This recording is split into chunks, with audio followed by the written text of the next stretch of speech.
हा जो गुन्हा असेल तर त्या गुन्ह्यासाठी आम्हाला फासावर चढवलं तरी चालेल, पण तो गुन्हा आम्ही अनेकदा करणार आहोत। मागणी काय? पोलिसांची दादागिरी नहीं चलेगी, ही आमची मागणी है। नमस्कार, अस्सलाम वालेकुम, आदाब। मैं हूं यूसुफ अली, आप देख रहे हैं सेफ न्यूज़ लाइव। आइए नजर डालते हैं आज की खास खबर पर। इस समय हम खड़े हैं वसई जोन 2 डीसीपी कार्यालय के बाहर।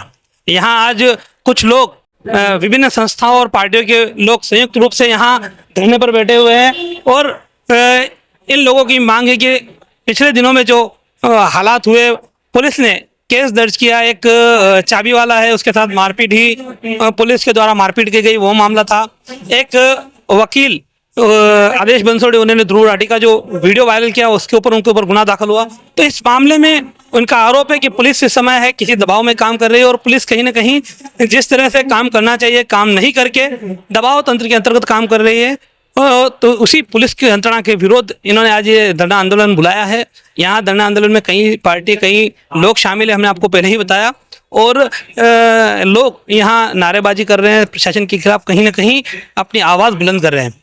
तो क्या कुछ इस पूरे धरने आंदोलन में चल रहा है वो देख रहे हैं आप, वीडियो की फुटेज में देख सकते हैं। साथ ही साथ इस धरने आंदोलन में शामिल होने वाले लोगों ने क्या कुछ विचार रखे, देखिए वीडियो में आ गया। आज के लिए अभी के लिए इतना ही, नमस्कार। माझं नाव ॲडव्होकेट आदेश बनसोडे आहे आणि जे काही आंदोलन चालू आहे सर्वपक्षीय संघटनांच्या समितीच्या वतीने हे आंदोलन चालू आहे। वसई तालुक्यातली ही जी काही दादागिरी आहे पोलिसांची असेल आणि इतरही गुंडांची असेल, या दादागिरीच्या विरोधात वसईतील जनता याच्या आधी सुद्धा प्राणपणाने लढलेली आहे। शांतताप्रेमी समाज आहे आमच्या वसईतला, तो लढलेला आहे। याच्यानंतर सुद्धा ही लढाई पुन्हा लढायची आम्ही निर्णय घेतलेला आहे। त्या निमित्ताने हे आंदोलन आहे। एक गरीब चावीवाला होता, त्याला 20 रुपयासाठी त्याचं नाक मोडलेलं आहे, त्याला जीवे ठार मारण्याचा प्रयत्न केलेला आहे पोलीस स्टेशन मध्ये। तर त्याच्या निषेधार्थ समाज एकवटलेला आहे। सगळ्या जातींच्या वतीने, सगळ्या धर्मांच्या वतीने त्यातून बाहेर पडून एका माणुसकीसाठी हे सगळे जमलेले आहेत।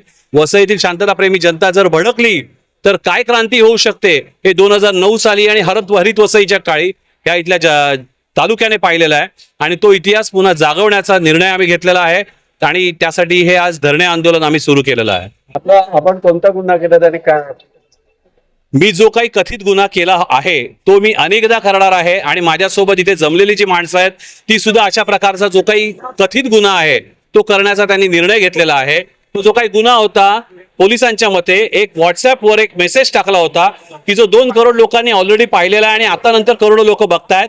तर या मेसेजमुळे, या व्हिडिओमुळे सरकार जे आहे इथल्या लोकांवर अन्याय करणारं, महागाई वाढवली, भ्रष्टाचार वाढवला, बेरोजगारी वाढवली, या सगळ्या भ्रष्ट सरकारच्या विरोधातली सच्चाई बया करणारा तो व्हिडिओ होता। तो व्हिडिओ पोस्ट केला, तो यांना गुन्हा वाटतो। हा जो गुन्हा असेल तर त्या गुन्ह्यासाठी आम्हाला फासावर चढवलं तरी चालेल, पण तो गुन्हा आम्ही अनेकदा करणार आहोत। मागणी काय? पोलिसांची दादागिरी नहीं चलेगी, ही आमची मागणी आहे। हाँ, मैं जितेंद्र सतपालकर और समाजवादी पार्टी, समाजवादी पक्ष का मैं कार्यकर्ता हूँ, विरार से हूँ। एक बात इम्पोर्टेंट है कि आज के तारीख में जो पुलिस लोग हैं, वो पुलिस लोगों का जो लोगों के साथ का रवैया है वो ऐसा रवैया है, क्या उनको लगता है क्या संविधान और कायदा उनको ही मालूम है। एक जगह पे जैसे बंसोड़े साहब ने अभी कहा, जिनका गुनाह नहीं है फिर भी उनके ऊपर गुनाह दर्ज किया जाता है, और दूसरी जगह पे एक चाबी वाला उसका नाक बेंड किया है, जिनको 307 कलम लगाना जरूरी है क्योंकि उसको मारने की कोशिश की, वो नहीं करके दूसरे कलम के द्वारा उनके ऊपर गुनाह दाखिल किया जाता है। तो ये बहुत गलत चीज़ चल रही है। इसका मतलब ऐसा है कि इनको लग रहा है, जो पुलिस वाली जो सिस्टम है उनको लग रहा है, देखो इनको भी कभी ना कभी रिटायर होना जरूरी है। आफ्टर रिटायरमेंट वो भी आम आदमी है, ये भी हम समझते, फिर भी आज उनके हाथ में कानून है, इसके लिए उनको ऐसा समझ रहा है कि आम आदमी सह रही है, हम उनको अन्याय करते रहेंगे। जैसे अभी मिलिंद खानविलकर ने भी हमारे कहा, बहुत सारी केसेस इधर आई है, बहुत सारी केसेस इधर आई है जिनके ऊपर अन्याय हुआ है। तो सच में आज पुलिस वालों को जो भी आयुक्त साहब है, ये सब आयुक्त साहब ने हमारा जो भाईंदर मीरा रोड जो पुलिस का जो भी स्टाफ है उनको एजुकेटेड और उनको पब्लिक रिलेशन के बारे में समझाना बहुत ज़रूरी बात है। क्योंकि जैसे कि अभी वालियो में दरोड़ा गिरा, सुबह से शाम तक उनको पुलिस स्टेशन में बिठा के रखा, ये सिस्टम नहीं है। आपके पास सिस्टम होना ज़रूरी है। आपके पास पुलिस की ताकत कम थी, अभी बहुत सारे नए पुलिस आपके खाते में आ गए, लगभग 90 के ऊपर नया पुलिसकर्मी मीरा रोड के खाते में आ चुके हैं, तो वो भी अभी कम हो गया है।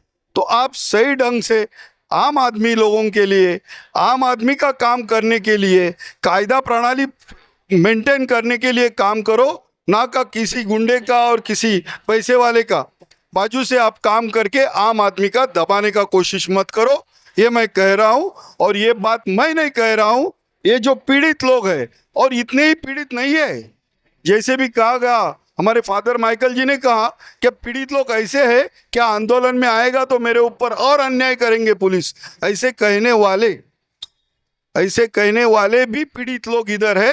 तो ये जो पुलिस आयुक्त साहब है उन्होंने ये ध्यान रखना जरूरी है कि ये क्या चालू है आपके राज्य में। महाराष्ट्र के बारे में बोले जाए तो पुणे में क्या चल रहा है, एक आमदार आके पुलिस स्टेशन के सामने बैठता है।